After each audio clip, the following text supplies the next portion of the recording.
নতুন মানে ডেকা শক্তিৰ হাতত গৌৰৱ গগৈ ডাঙৰীয়াই এইবাৰ দৰং জিলাখন দিছে, ডেকা নাৰী শক্তি।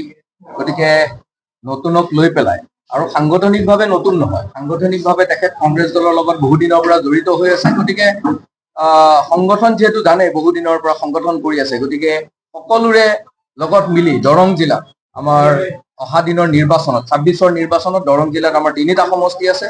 দলগাঁও সমষ্টিটো আমাৰ ভালেই, আৰু এই 2টা সমষ্টি চিপাঝাৰ আৰু মঙলদৈ, এই 2টা সমষ্টিও আমাৰ অলপ তেনেকুৱা ধৰণৰ সাংগঠনিক যি তৎপৰতা আছে, এতিয়াৰ পৰা সেই সাংগঠনিক তৎপৰতা আগবাঢ়ি যাব।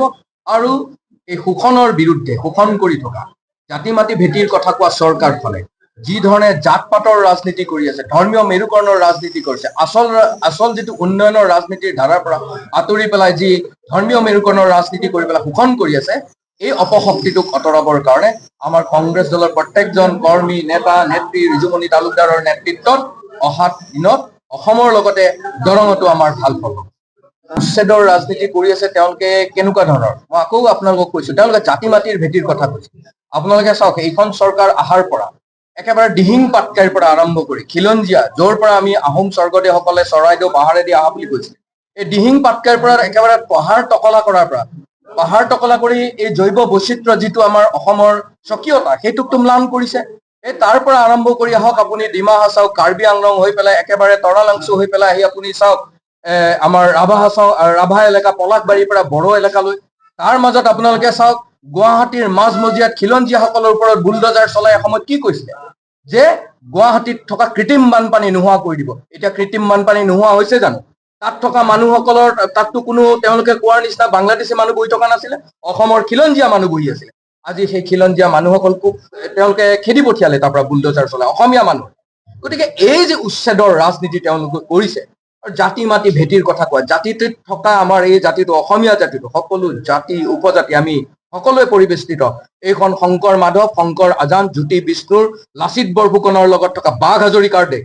এইখন দেশত তেওঁলোকে খালি জাত পাতৰ ৰাজনীতি কৰা আৰম্ভ কৰিছে। এইবিলাকৰ বিৰুদ্ধে আমি কংগ্ৰেছ দলৰ প্ৰত্যেকজন সৈনিকে আমি যুঁজি আছো, আৰু গৌৰৱ গগৈৰ নেতৃত্বত অহা দিনত 26ৰ নিৰ্বাচনত আমাৰ সকলোৱে মিলি অসমীয়া ৰাইজৰ স্বাৰ্থত যি ধৰণে গোপীনাথ বৰদলৈৰ দিনৰ পৰা তৰুণ গগৈ ছাৰৰ দিনলৈকে আমি যুঁজ দিছিলো, এইবাৰো অসমীয়া ৰাইজৰ স্বাৰ্থত, অসমীয়া ৰাইজৰ অন্তৰাত্মাত যি কুৰা জুই জ্বলি আছে সেইটোক অৱসান ঘটোৱাৰ স্বাৰ্থত আমি কংগ্ৰেছ দল লাগি পৰিছো। ইতিমধ্যে BTC লৈ পেলাই আপোনালোকক আৰু এষাৰ কথা কওঁ।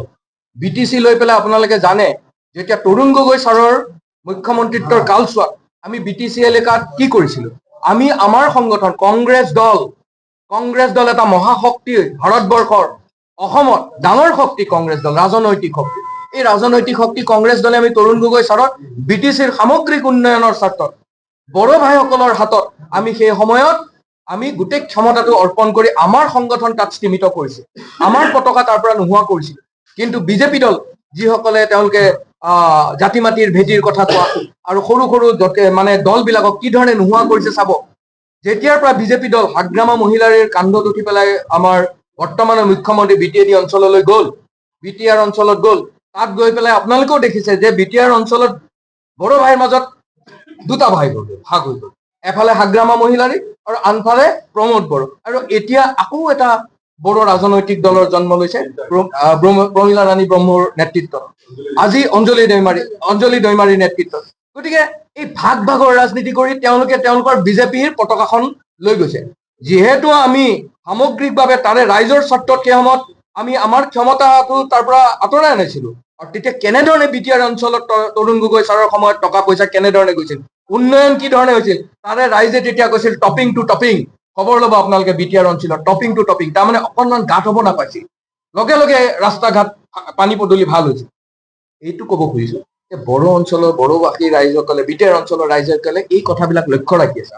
আৰু আমি এইবাৰ কংগ্ৰেছ দলে BTR অঞ্চলত সকলোৱে আমি এইবাৰ এখন যুঁজ দিম, BTR অঞ্চলতো যুঁজ দিম, BTR অঞ্চলবাসী ৰাইজৰ স্বাৰ্থত, সামগ্ৰিক ৰাজ্যৰ স্বাৰ্থত, অকল ৰাজনীতি কৰাৰ স্বাৰ্থত নহয়, এই আমাৰ ভূমিপুত্ৰসকলৰ স্বাৰ্থত, যিসকলে সেই তাত জেগাবিলাকত তাতে নিগাজিকৈ আছে, তাত থকা সকলো খিলঞ্জীয়া মানুহৰ স্বাৰ্থত আমি সকলোৱে যুঁজ দিম। BTR অঞ্চলত এইবাৰ কংগ্ৰেছে ভাল ফলাফল কৰিব, আৰু ৰাইজে নিশ্চয়কৈ আগৰ কথাবোৰ কংগ্ৰেছে যি ধৰণে ভাল ধৰণে কাম কৰিছিল সেইবোৰ দেখি শুনি আমাক নিশ্চয়কৈ আশীৰ্বাদ কৰিব।